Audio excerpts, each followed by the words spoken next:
There we go. Now, from Mark Kramer, telling us why CSV, what it is, what CSV is, how it is different. He is the founder and managing director of FSG. Please welcome Mark Kramer!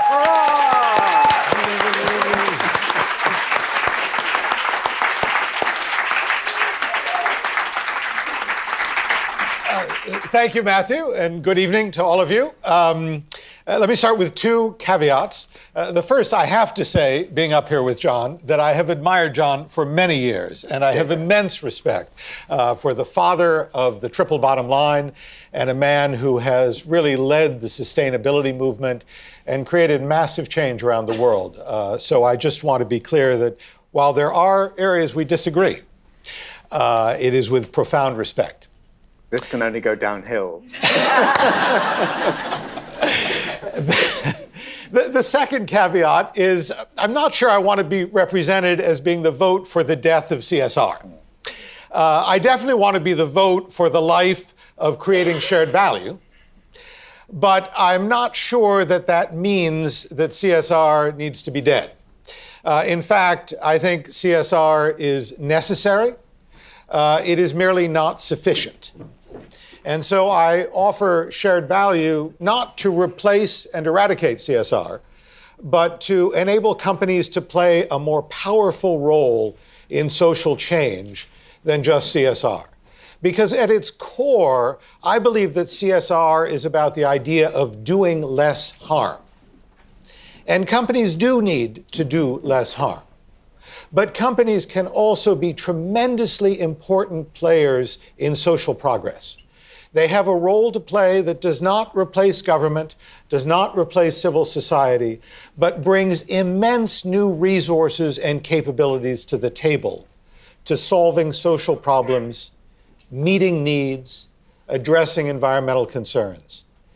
If we are going to create progress in meeting the needs of the world today, if we are going to find solutions to the social problems, I believe that they will be invented and propagated by companies. And I believe that this is the great strategic opportunity for the growth and profitability of companies going forward. So one place I think that John and I disagree is around the role of profit and the definition of profit. I think that John believes we need to reinvent accounting to take into account things that have no monetary value at the moment, to take into account the use of natural resources, the welfare of people, so that we can present as companies a bottom line that, frankly, is fictitious. It may be good for the world. It would be a nice thing if companies did that. But I believe companies respond to reality and real profit. And shared value says there is opportunity for real profit and improved bottom line by pursuing these new avenues, by taking into account your environmental footprint, but by taking into account also the new products you can create, the new populations you can serve in helping to meet social needs. And so I think that profit, as Michael Porter once said, profit is magic. Because if you can find a business model to solve a social problem that generates a profit, you can scale it. You can sustain it. You don't need to depend on government support. You don't need to depend on charity. You can tap tremendous new sources of capital, and you can make that solution happen in a sustainable way. There's a quote, as an American here, I'll quote Mark Twain, who says it's very hard to explain something to a man whose salary depends on his not understanding it. And I think the challenge that John has is in trying to get companies to bring in values that ought to be important, but are not yet truly valued by the market in financial terms. He is trying to persuade people to understand something that's very important, but which their salaries, and in many cases the vast amounts of wealth they have built up, depend on not understanding it. I don't think we need a new accounting system. I'm not sure we need new corporate structures like the B team would propose. I'm fascinated. Richard Branson, who helped launch the B team and is a wonderful visionary leader and has been, out in front in this idea of companies taking into account social and environmental impact.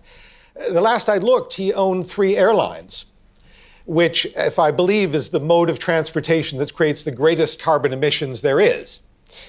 So you have to separate out the realities from the branding, from the things that would be nice if companies believed.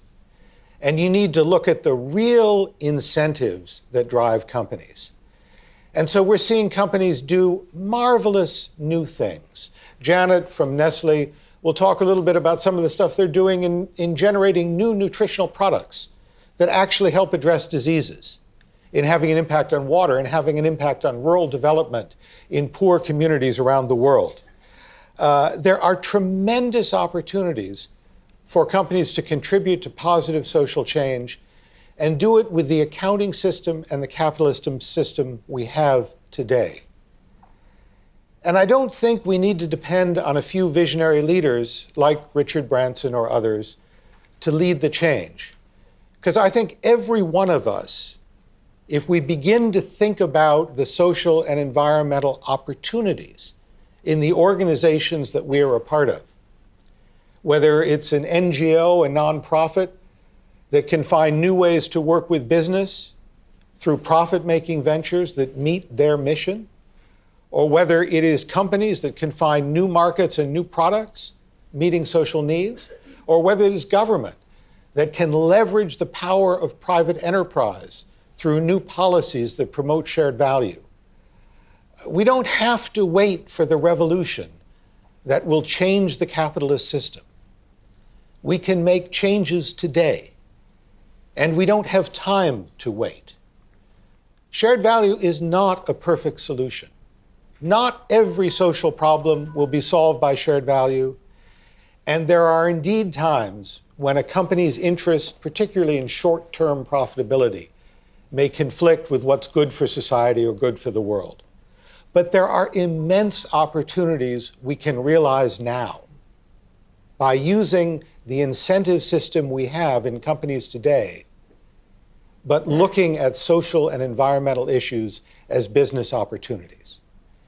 So you may or may not think that CSR is dead, but I hope you will vote for the idea of shared value on my side. Thank you. Very good.